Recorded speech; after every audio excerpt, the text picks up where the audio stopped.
You're worth $412 million, and the guy behind this gas station counter just called you buddy and shorted you a nickel and change. You didn't correct him. You never do. Nobody in your life knows the real number. Not your neighbors, not your brother, not the woman who's cut your hair for 9 years and still asks if business is doing okay. You always say, can't complain.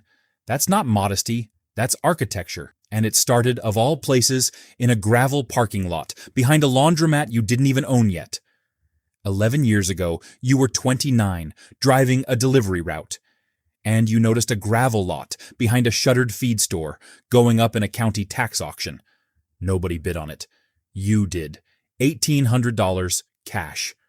Your girlfriend at the time asked why you'd buy a parking lot with nothing on it. You didn't have a good answer. You just knew people needed somewhere to park near the farmer's market 3 blocks over, and nobody else had noticed. You put up a hand-painted sign and a lockbox. First month, $60. Not exciting. But it was $60 that came in without you doing anything after week 1. That number did something to you that no paycheck ever had. It proved a shape, and once you see the shape, you can't stop seeing it everywhere, so you started looking at everything differently. A struggling laundromat 2 towns over, bought for $31,000 from a man retiring after 22 years. It nets almost $40,000 a year now, mostly on autopilot. A self-storage lot you converted from unused farmland. 400 units, 91% occupied, paying you every month whether the economy is up or down. A small fleet of construction dumpsters, bought used, renting out to contractors who never ask who owns them, just where to drop the check. 2 billboards on land you lease for $1,100 a month each. You don't sell a single ad, you just own the dirt underneath. None of it is interesting. None of it will ever trend online. That's exactly why it works. People will always need somewhere to park, somewhere to wash clothes, somewhere to put debris and boxes. That need doesn't care about inflation, interest rates, or whatever's trending on the news that week. Here's the part nobody plans for. The more the number grows, the more ordinary you have to look for it to keep working. You still drive the same truck, paid off 9 years ago, torn seat and all. You could replace it with something that costs more than most people's houses. You don't. Not because you can't. Because the truck is a tool, the same way the laundromats are a tool. It draws zero attention in any parking lot in the country, and attention is the one expense you actively try to avoid. Your house is a modest 3-bedroom you paid off 6 years early. Your neighbors think you run a few small businesses and do okay. They're not wrong. They're just missing a few zeros. At a local business mixer last spring, a guy in a jacket that cost more than your first parking lot corners you and asks what you do. You say, a few small properties, some parking, some laundromats. You watch him calculate you in real time, the plain jacket, the modest way you said it, and sort you into comfortable, not interesting.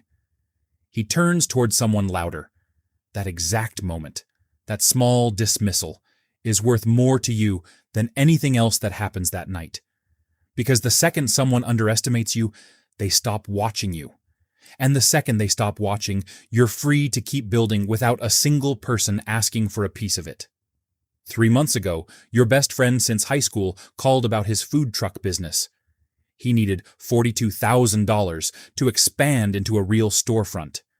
You could have sent it before he finished the sentence, and it would not have moved your life 1%. You didn't send it.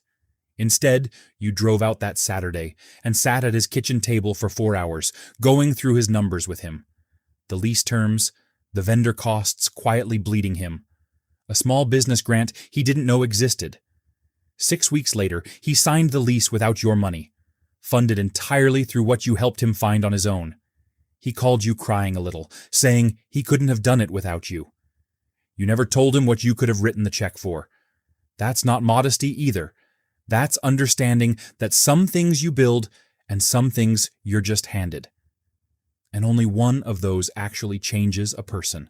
The email arrives on a Tuesday morning while you're standing outside a feed store, buying gravel for the parking lot that started all of this 11 years ago.